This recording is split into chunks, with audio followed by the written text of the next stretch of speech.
এটা এমন একজন মানুষের গল্প যার না ছিল অনেক টাকা, না ছিল কোনো বড় সুযোগ, আর না ছিল ভবিষ্যৎ নিয়ে বড় কোনো আশা। তার জীবন ছিল একেবারে সাধারণ, কখনো কখনো হতাশায় ভরা।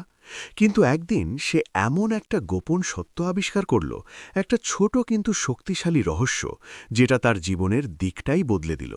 আর সেই রহস্যটাই ধীরে ধীরে আকাশের পুরো জীবনকে নতুন পথে নিয়ে গেল। আকাশ, বয়স ২৫, একটা ছোট কোম্পানিতে জুনিয়র ক্লার্কের কাজ করে। প্রতিদিন সকাল ৯টা থেকে রাত ৮টা পর্যন্ত হাড় ভাঙ্গা খাটুনি, কিন্তু মাস শেষে হাতে যা থাকে তাতে কেবল দিন চলে যায়। আকাশের সবচেয়ে বড় আক্ষেপ ছিল তার জমানো টাকা নিয়ে।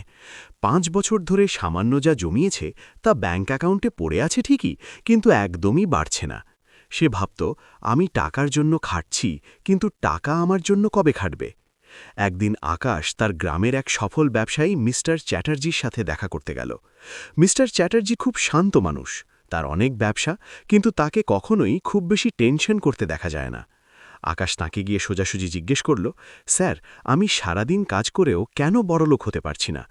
আপনার সম্পদ কিভাবে অটোমেটিক বাড়ছে? মিস্টার চ্যাটার্জি হেসে বললেন, আকাশ, সম্পদ তৈরির একটা শিল্প আছে। আজ তোমাকে আমি ৭টি ধাপ শিখিয়ে দেব, যা তোমার জীবন বদলে দেবে। মিস্টার চ্যাটার্জি বলতে শুরু করলেন, প্রথমত, উপার্জিত অর্থ জমাতে শেখো। প্রথমেই ধার করে বা লোন নিয়ে ইনভেস্ট করার কথা ভুলে যাও। নিজের জমানো টাকায় যে সাহস থাকে, ধারের টাকায় তা থাকে না। দ্বিতীয়ত, শৌখিন জিনিসের মোহ ত্যাগ করো। নতুন দামি স্মার্টফোন বা বাইক কেনার ইচ্ছে হবে, কিন্তু মনে রেখো, এগুলো তোমার পকেট থেকে টাকা বের করে দেয় না। যতক্ষণ না তোমার টাকা তোমার জন্য রোজগার করছে, ততক্ষণ দামি জিনিস থেকে দূরে থাকো। তৃতীয়ত, সুযোগের সন্ধান করো। তোমার চারপাশে তাকাও, মানুষ কি চায়, ইন্টারনেটে কিসের চাহিদা? হতে পারে একটা ছোট ইউটিউব চ্যানেল, অনলাইন রিসেলিং, কিংবা কাউকে কোনো পরিষেবা দেওয়া। সুযোগ সবখানেই আছে, শুধু দেখার চোখ চাই। তিনি আরও বললেন, চতুর্থত, ছোট করে শুরু করো এবং এখনই শুরু করো। নিখুঁত পরিকল্পনার জন্য বসে থেকো না। ছোট পুঁজি দিয়ে মাঠে নেমে পড়ো। চ্যালেঞ্জগুলো কাজ শুরু করলেই বুঝতে পারবে, তার আগে নয়। পঞ্চমত, লভ্যাংশ পুনরায় বিনিয়োগ বা রিইনভেস্টিং করতে শেখো।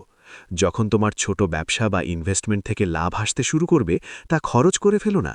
সেই টাকা আবার সেই ব্যবসাতেই লাগাও, যাতে তা বড় হয়। ষষ্ঠত, আয়ের একাধিক উৎস তৈরি করো।